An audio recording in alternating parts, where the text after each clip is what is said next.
coming in and they hadn't told him anything, even though after the fact, after the show was kind of off air, all the accusations were that like Chip was an actor, which is true. Actually, in real life, before Chip entered Paranormal State, his background was he was an actor. I don't know if you knew that, but that's the one. Like, no, that's very interesting. It's not even a hidden fact. Like Chip's occupation before Paranormal State is he was an actor. So not worked in the clergy somewhere, worked for the church, not anything that would indicate that he should be walking around trying to cast out demons. Nah, he was an actor. No paranormal psychology background, but that's fascinating. I did not know that. That's interesting to me. Yeah. And so he's a very, very good one, too, by the way, if you watch this episode. Because even that was one thing that even when the show was going on, that was always a question mark, but I think that's part of why, like, Chip sells it so much, because it's almost like, well, if people think I'm an actor, or because it was known, like, even at the time, because if you looked up while season 1 was first hitting the airwaves, you could look up, Chip Coffey, and it would say his background was an actor. So it wasn't even something that they could hide, that came out later. It was known from square one, but it's also, to me, probably why he was so good. Number one, he was probably just a very good actor, but number two, like, he was really just trying to sell, oh no, but I'm selling. No, but here's the thing. Selling you on that I'm a psychic medium. He was so good that some of the things he does are almost believable, but he's also not good enough, hence why nobody else has ever heard of him outside of Paranormal State. Mm-hmm. He wasn't good enough to make them not almost believable. You know what I mean? Uh-huh. It was like the things he did were almost believable. Yep. So obviously he's not good enough to make them fully believable, and he also has some skill so he can make it almost believable. Yep. You following me? Yep. So what we're going to do now... Go ahead with your clip. We're going to play the clip of just them introducing Chip and just a typical ingredient of, hey, we haven't told you anything, right? Here we go.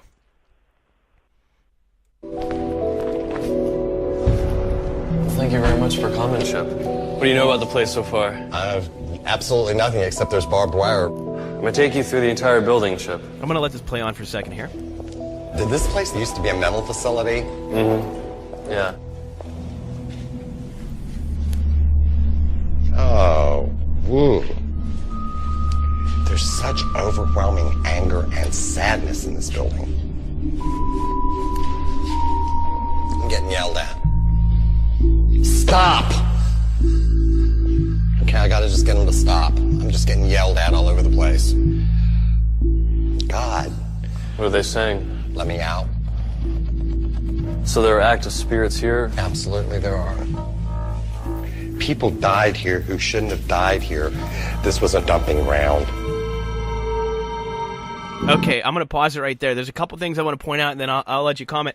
And they'll do the same thing with Lorraine Warren later, but they bring the psychic in. As soon as the psychic enters the place, it's all coming back to me now. He would always just be like, that question would come out. So he says, as soon as he introduced, he says, was this once an insane asylum?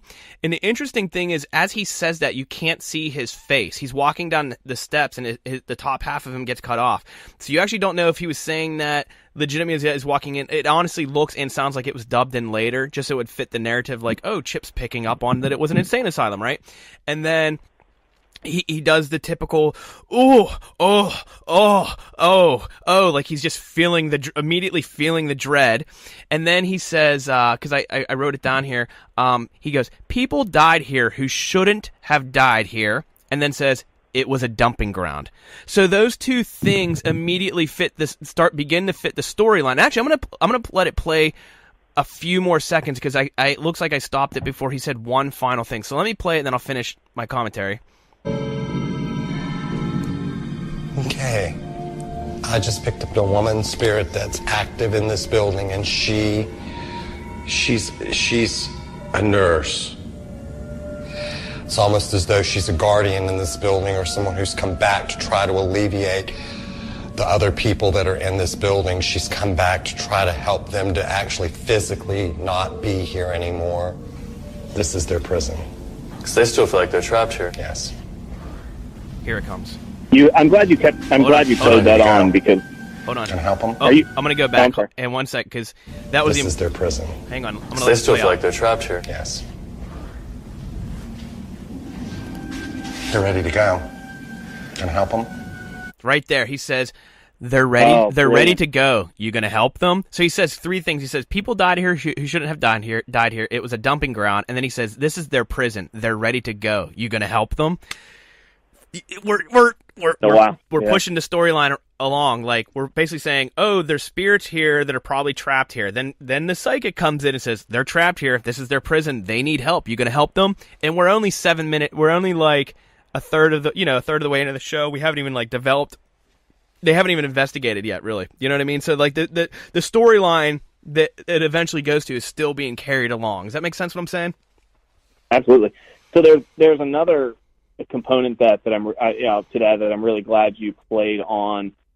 He was very specific while at the same time being vague. So follow with what I'm saying.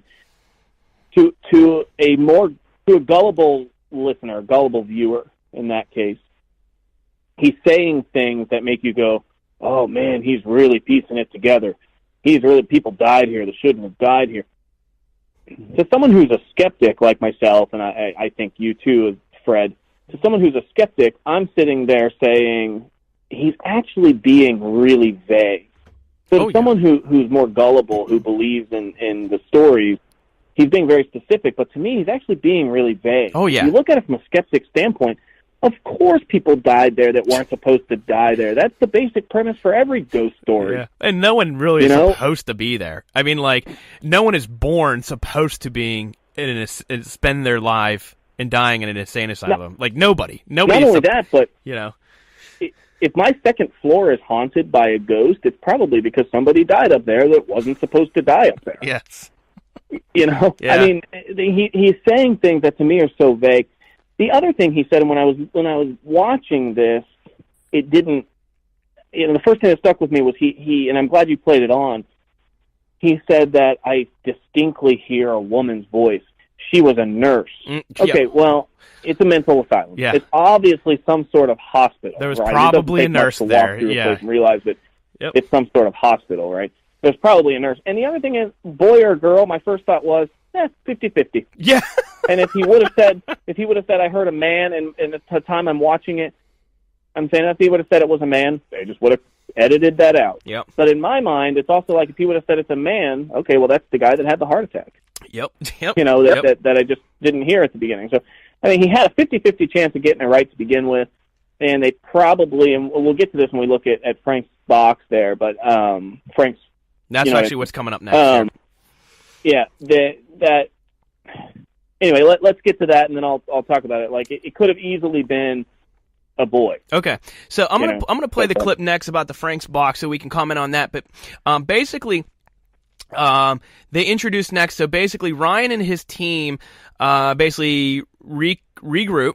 And Ryan's basically, at this point, he's pitching his theory to the group. He's pitching his theory to the group that there are a bunch of spirits here at this asylum that need help moving on. That this was a crappy place to be, and something. Well, here's the thing, too, Matt, is it's just dawning on me that, like, they're setting the tone where, like, there's these spirits there, and that they need help moving on. But here's the thing, if you need help moving on, that must mean that there's something preventing you from moving on. And don't reveal it, but do you understand what I'm getting at? I'm just putting a logical... So now there's another thing I want to point out here, and it to me is just part of the building of the brand, if you will. Mm-hmm.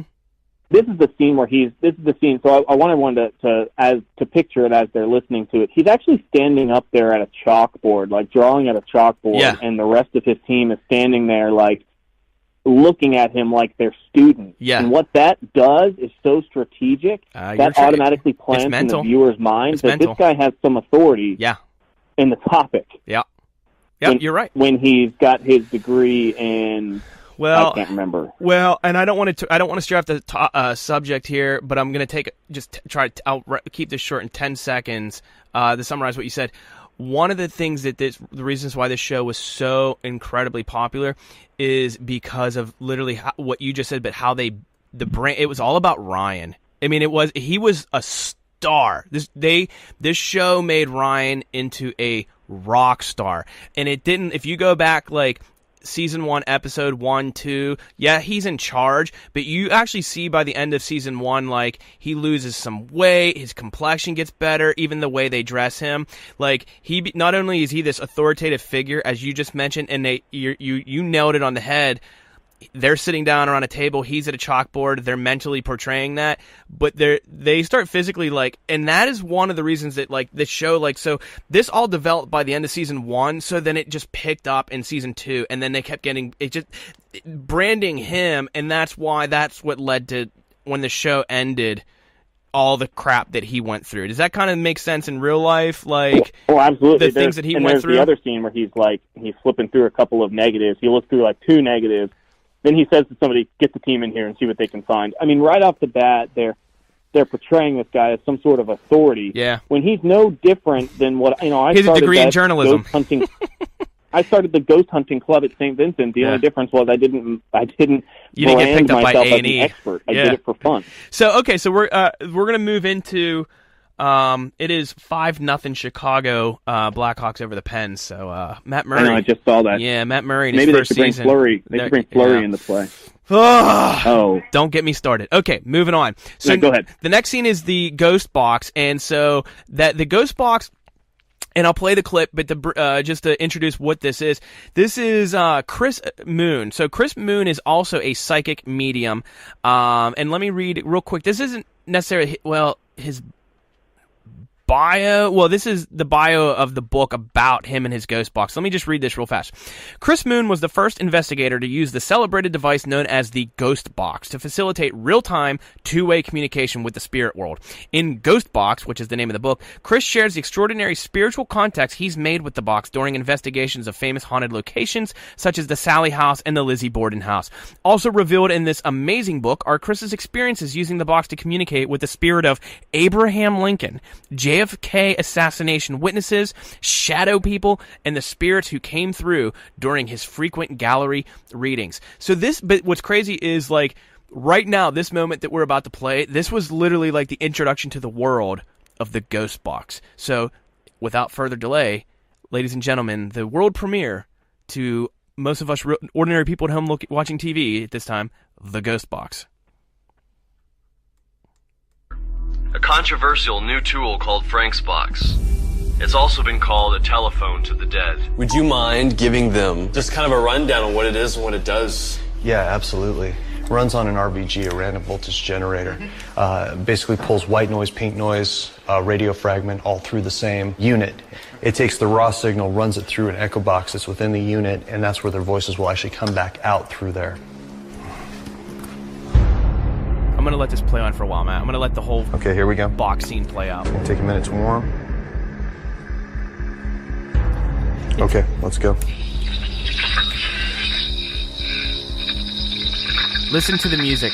Always listen to the music. The noises. How many spirits do we have here with us? Just so we know, going in?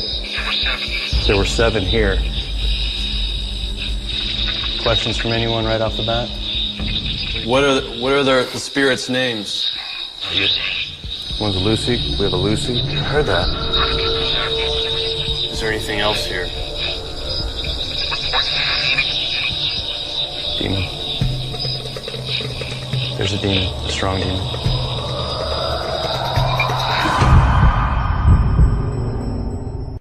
Oh, now was that intense or what? It was something. No, you go back when this was first on TV. I was like, oh my gosh, they have a box that dead people can communicate through, and it said demon. So let's talk about the Frank's box in that scene. Now, I wish I'd mentioned this earlier, but for the listeners, as we go through the show, as I play more clips, I always want you to pay attention when you're watching Paranormal State. Always listen to the music, because there's just eerie music the whole time until suddenly things are good again, and it just carries on, and that's always a theme. So you'll always notice just like the haunted noise and the music. So this guy, Chris Moon or whatever, I love his very scientific description of the box. I love that when he turns it on, he says, give it a second, I have to it has to warm up. Sorry. Which I thought was funny. It has to warm up. And but now, the one thing I will say, and then, Matt, I want to hear your reactions. So my couple reactions are, number one, just now listening to this, because we're doing the podcast, I have headphones on. There's no way I could have noticed this before, but listening to it with headphones, I'm pretty confident on that I can say this. When he says, "What is your name?" and it says Lucy,